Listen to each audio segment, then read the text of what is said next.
5, 4, 3, 2, 1.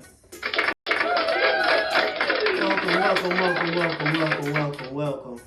Welcome to another edition of the Voices of the Voiceless podcast, where your voices are heard. This is another addition to the podcast. I told you guys in my previous video that that this podcast is about being true. It's about having a voice. It's about and when I say having a voice, this is what I mean. This is what I mean about it. Having a voice is about, having your voice in art, having your voice in music, having your voice in writing, poetry, whatever the case is in the form of art. That whatever your voice is in that form of art, that's your voice. So that's what I'm saying. That's what this podcast is about. But in this episode is all about me episode. Reason why is because I want you guys to know me. I want you guys to know where I'm from, know what I'm about, know why I'm doing what I'm doing, and this on and that on. So with that being said, let's get right to the music. If y'all don't know, this podcast is a radio show podcast, meaning that I'm gonna play music in between each. I'm gonna play music in between of what I'm saying, just to get them, just so you guys to understand what I'm trying to do or how I'm trying to do things. And yeah, so here we go. This song right here that I'm gonna play for you guys is a song that's near and dear to my heart. It's it resonated with me. It's set in my heart because of things that happened in my life. I don't know if you guys know the song or not, but if you guys do, give love to it. If you guys don't, well, the name of the song is called Chasing the Sky by the Empire Cast. It's from their season 2 or season 3. I haven't seen it in a while, but yeah. So here we go, with Mr. Terrence Howard, Jesse Sommelier, and Mr. Yas.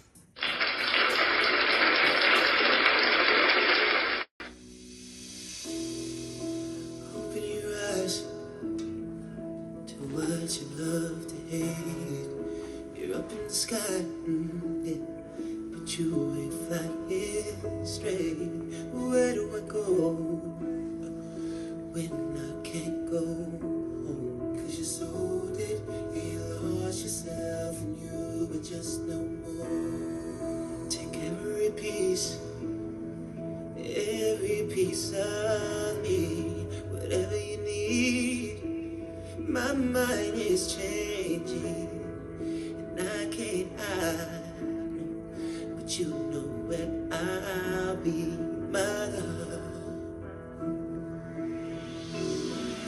And I know I said I didn't need it, I said I wasn't built for it, but now that I can see it, damn right I'm really made for this.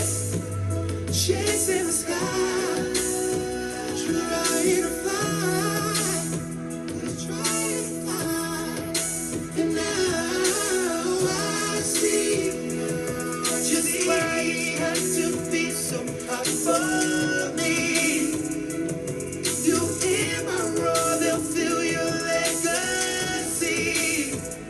Fear of the sky, no choice but to fly so high, so high, so high. Blood is supposed to be thicker than water is. Nowadays we can't even stomach the thought of it. It's like we can't even get along. Who right and who in the wrong? Too busy pointing fingers like it's politics. I tell you shut up, you tell me be quiet. Too much dysfunction. Cut up like we at a riot, kicking and punching. Ain't nobody here to mediate it. And you would think that we wasn't even related. Why are we even throwing blows in the first place? We fight at cookouts, picnics, and birthdays. I try to get a benefit, but in the worst case, you keep on talking smack, you end up with a hurt face.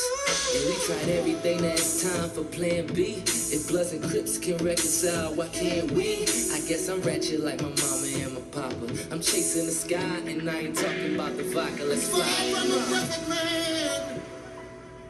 The fights and the lies, I guess you'll never understand.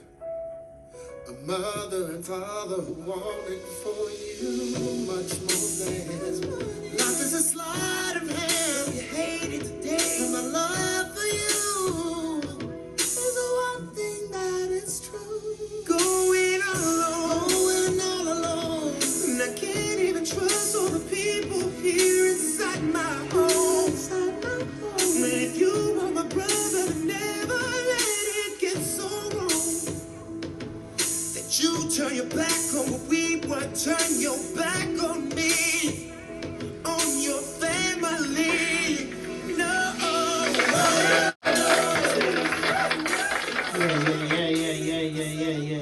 There you go, Mr. Torrance Howard, Jesse Sommelier, and Mr. Yas. Reason why I played that song is because I want y'all to understand something here. So on the real, no BS, no nothing like that. I told you guys my name. My name is James Young. I am from Compton, California.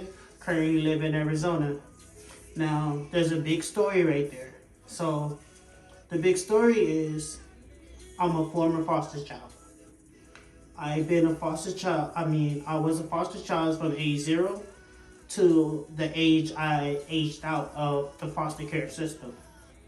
I lived in one foster home with 2 other foster sisters.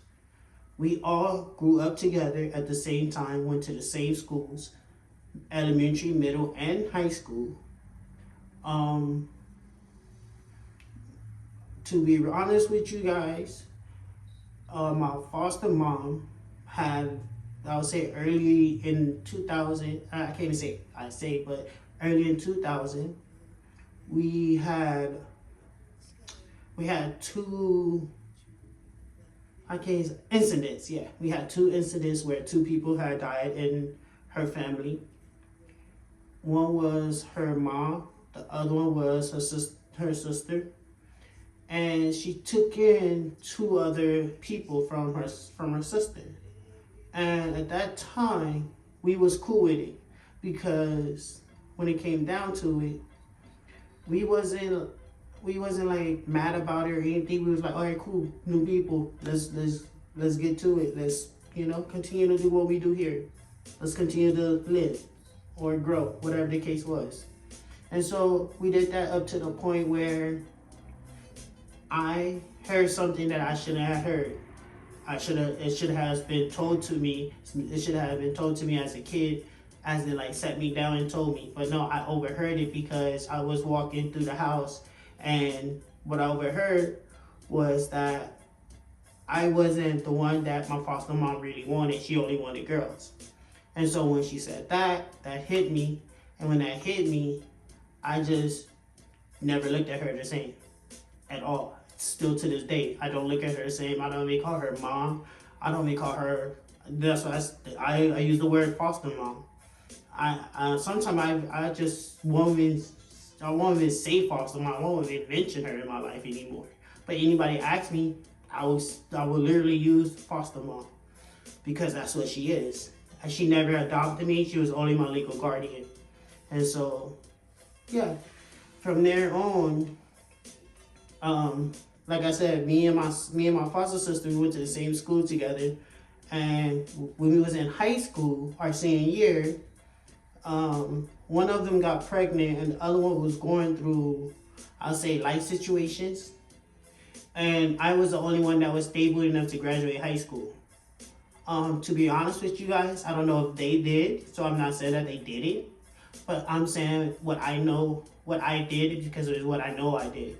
So yeah, I was the only one that graduated high school. So in the time of me graduating high school, there was a lot going on. But at the same time, it wasn't that much going on to where I wanted my foster mom to show me that she really cared for me because of what I heard the year before.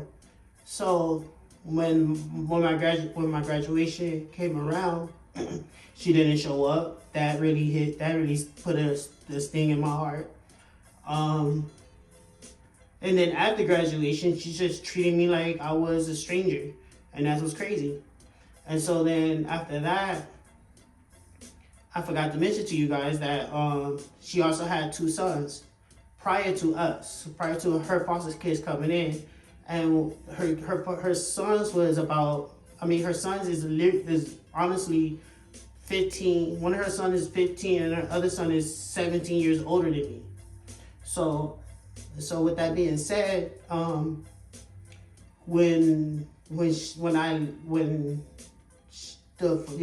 back to my senior year when I graduated and everything, and the year after, I was, like I said, being treated like a stranger and everything. Didn't like it just because of how I seen her, and she called she called up the person that she was talking to the day that I overheard her. And when she called up that person, that night, I came home from work. My stuff was all packed up and everything else. And her car was in the driveway, and she didn't even look at me, and she didn't even look at me like look at me person to person. She's telling me things through behind a closed door and stuff like that, and that like really hit me. And so after she did that, I was like, all right, you know what? I see how you are.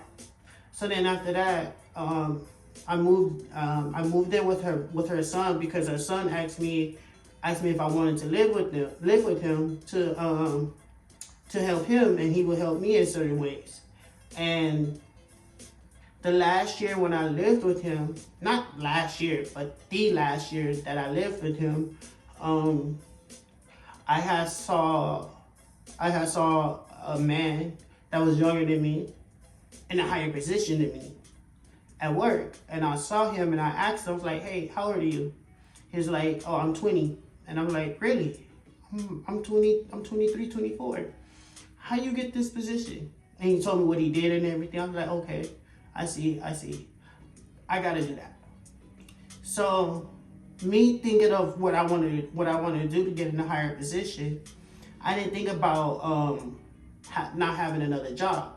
At the time, when I did, I also filed for taxes. So I had a good amount of taxes coming back. So I told my brother at that time, like, look, I'm gonna pay you X amount of dollars for rent for these amount of months until I find another job, because I need something better. I want to do something better. I don't want to just continue doing this. I don't see myself doing this for a long period of time. And once I told him that, he agreed, to the point where I'll say my money got slowed. I'm not gonna lie, my money did get slowed, but I still kept up with it. I still kept up with my part. And when it came down to it, it was a situation where I come home, I give him the money. I give him the money that I told him I was gonna give. Well, not exactly the money. And I told him, like, look, I found a job, this and that. I'll give you the rest on this date, so be patient with me, this and that. He was like, cool. I left the house, go pick up my ex at the time, go to the gas station. Just so happened he drove by. He drove by and saw me at the gas station and sent me a stupid text saying, oh, that's why you want to keep having the money, because you with that girl? I'm like, dude, no, that's not why I want to keep the money. The money is because I told you exactly. I have a new job and I need to get back and forth. You're not going to drive me back and forth, nor are you going to give me the money to go back and forth. And this was a time where there was no Lyft or Ubers around. Uber and Lyft was just barely getting started. So, yeah. After that, I moved in with my homie. It was cool living with him for a bit. Then my sister, my foster sister, she moved to Arizona, and she was like, "Oh, I'm moving to Arizona. I'm moving with my boyfriend at the time, this and that." And she was telling me like, "Oh, you should move out here with me." I was like, "Nah, I don't want to. I'm good. I'm good out here. I'm good in California." So I stayed in California for a bit, and whatsoever. To the point where my sister called me again and said, "Oh, I'm pregnant. I need your help." I'm like, "All right, well, let me finish out this year in California, and then I'll go out there the following year, and to make it a new year for me to be in a new place." And I did that, and the same thing happened with her, like on the real. Got in a couple of arguments, and one of the main arguments we got was about our foster mom. And mind you guys, I'm cool on my foster mom. Like, I don't care about like if we talk or anything like that. Like, it doesn't bother me anymore. At the end of the day, shoot, we human beings. We don't talk. I did my best. Shoot, it is what it is. So after that argument, I looked at her differently, and I'm like, all right, I see you differently now. And it was another situation that popped up with me and my sister that made me really look at her differently. I was like, you know what? Yeah, you are not the person I really thought you was.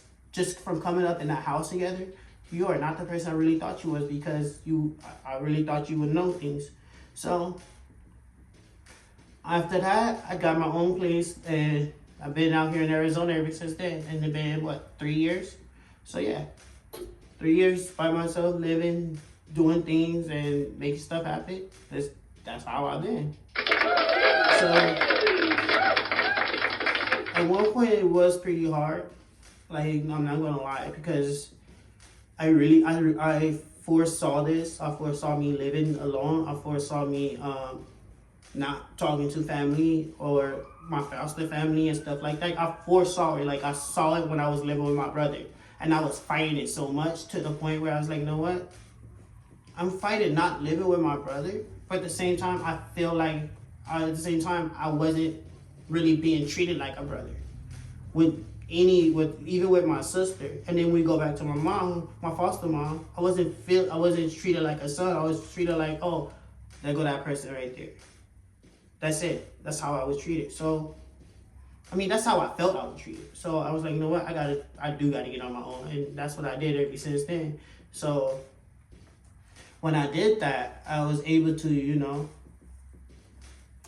do things and be things and have fun with my life and all this type of stuff. So in reality, I was able to be myself again. So with that being said, I'm gonna play this song called "Be Myself Again" by Eric Benet.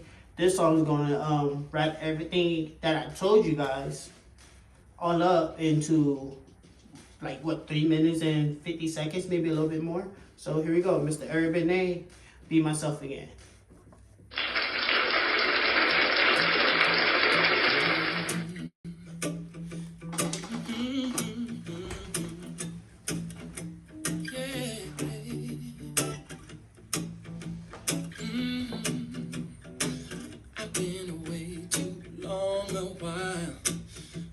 My rhythm, I forgot the style. Too complicated for this simple man, but now I understand. Like a circle peg in a square hole, I tried to push it, but it wouldn't go. It didn't kill me, so my strength increased, and now I finally see. I found the love that was gone deep inside of me. I found the man who was lost, and I set him free. I thought that the pain was never gonna end, but now I can be myself again. I had the best the world could offer for sure, but peace of mind is much more precious than gold. I was in a place where truth is hard to find, but it's all revealed in time. Stick out my chest and hold my head up high. Forgot how it felt to feel so good inside. A fool would gain the world just to lose himself. Now I wanna be true to no one else. I got a light in my eyes for the world to see. Thank God the music's back inside me. It was a long, hard road to be a better man, but now I can be myself again. I feel the roll of the thunder in my bones. I hold my head up high everywhere that I go. The gift of life I truly understand, 'cause I can be myself again. Now there ain't no wound that love can't heal for sure. Yes, I know. And if you lose yourself, the Lord can guide you home. This I know, that I find a joy and serenity. Won't let nobody tell me something's wrong with me. Gotta be calm inside, I'm set it free, and be myself again. I found a love that was gone deep inside of me. I found a man who was lost, and I set him free. I thought that the pain was never gonna end, but now I can be myself again. I feel the roll of the thunder in my bones. I hold my head up high everywhere that I go. And the gift of life I truly understand. I can be myself again. I swear I can be myself again. There you go, Mr. Eric Benet with "Be Myself Again." Yeah, so with that song right there, I told you guys before I played that song that song was going to wrap a lot of things what I said up. So Yeah, I am a former foster child. Um, to be real with you guys, I'm not. I didn't lie about everything that I said, but the truth is, growing up in that home really taught me a valuable lessons. Really taught me to always keep pushing forward, like on everything, and it always taught me that in different ways. In different ways, because truthfully, I was let down at times when I really thought that I really thought I had somebody there for me. I really did. And when I looked for them, they wasn't there. But yeah, when they looked for me, I was there. I did my best to be there. I tried my hardest to be there. But from my point of view, I don't even think they even tried their hardest to be there for me. They may have tried, but not like how I did. So yeah, that hurted me. That disappointed me. And so yeah, that's mainly about me right there. But me living out here in Arizona for the past few years really taught me to really be myself, like on everything, like on God. Like I really haven't. When I was living with my mom, I was being honestly, I can say fake. I was going to school happy and coming home mad. When I was living with my brother, it was basically the same thing, but I wasn't mad. I was just disappointed and depressed. Like I wasn't happy. But when I would like go to work and everything, I would be happy. People would see that I'm happy and everything. But they will also see that stuff is bothering me. Stuff be bothering me and stuff like that. Now, when I go to work, nobody sees anything wrong with me unless it's physical. Anything mental or something bothering me is a rare thing. Like nobody really, I have no bothers. Like only main thing I'm worried about is making my payments and making sure everything is straight for me. So that's pretty much all I do by myself. It's just make sure I'm straight and I'm pushing, and I'm always gonna keep pushing forward with that. So with that being said, shoot, that's pretty much it about me right there. Because at the end of the day, I'm telling you something real about me. This is my voice. This is me telling you that, hey, I'm here for you guys. Like, I'm not perfect. I come from a broken home, like on real. Like, even my biological mom didn't want me as a baby. That's why she gave me up. And yeah, she found me when I was 21. But here's the truth about that. So when she found me at 21, it was on Facebook.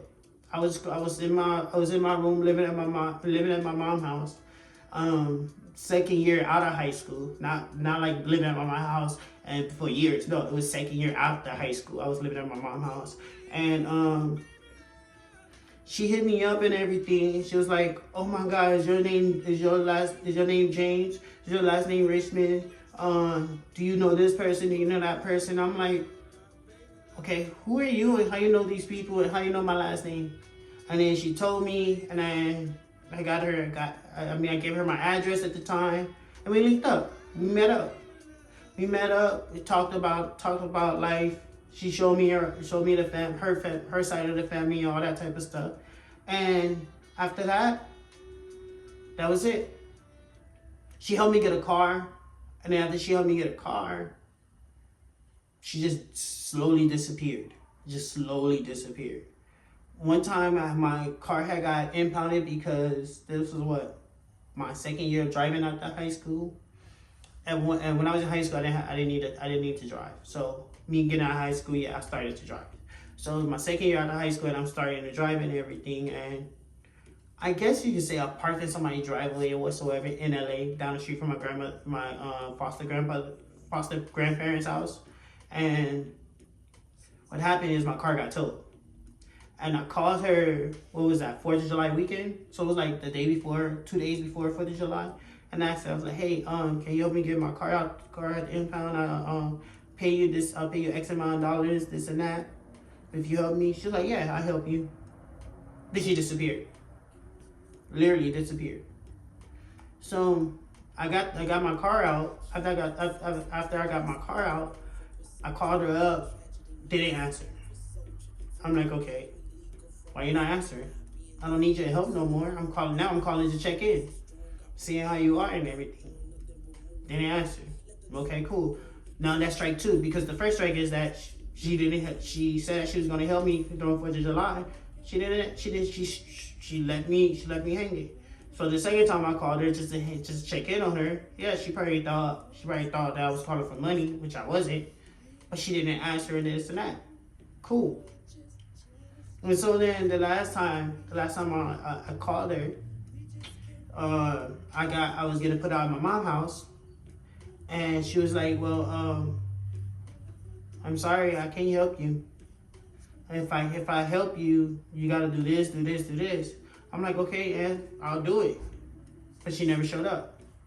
And when she didn't show up, I'm like, "All right, I see how you are." So I'm like, "All right, cool." So yeah, that's the real truth about me. Like, on the real, the family that I had, I really thought that I was needed, but no, I wasn't. And that's how I felt. And so then when it came up to me growing up and everything, that's why I was the way that I was. I was always there for the people that needed me, because I always wanted somebody to felt that I needed somebody. I always felt that I needed somebody, because at the end of the day, we do need somebody. And you can't live through this life alone, and it's hard. It's really hard to live through this life alone. I've been living on my own for 3 years, trying to make this stuff happen. Yeah, situation came up where I needed help and I asked for help and I got the help. Situation came up where I asked for help and I didn't get the help. So I'm just saying, like, on the real, I honestly was there for people that needed me, and I was doing that because I felt the way that I did by me wanted somebody in my life that I felt that needed me, as in, like, me needed them as much as I needed them. So with that being said, I just want to say, throughout this whole episode, you heard me stutter, you heard me mess up, you heard me stop a bit, you heard me do that, you heard me, chuckle up a bit, because everything that I'm telling you guys is not scripted. Everything I'm telling you guys is all real. It's coming from my head. Like, everything I'm saying is like everything I've been planning to say and wanted to get out and wanted to share with people, because truthfully, I just needed to get this off my chest and let people know who I am and where I'm from and this and that. But it's all about, I said that to say this. We all got a voice. We all come from somewhere. We all come from certain aspects of life and everything. And it doesn't make your voice any less powerful than mine, or make my voice powerful than yours. No. All I'm saying and sharing with you guys is that I am from a place where I honestly felt like I didn't belong. I am from a place where I honestly felt like I didn't belong on earth or meant to be here. And yet, every day I'm waking up, making life happen. And that's what we gotta do. So, with that being said, I just want to say thank you guys for watching this and everything. I'm gonna end this right now, only because I think it's a bit too long, but at the same time, I just wanted to tell you guys about me. So yeah, there you guys go. Thank you guys for watching the Voices of the Voiceless podcast. Tune in next time for the next episode, and hope you guys continue watching. Thank you.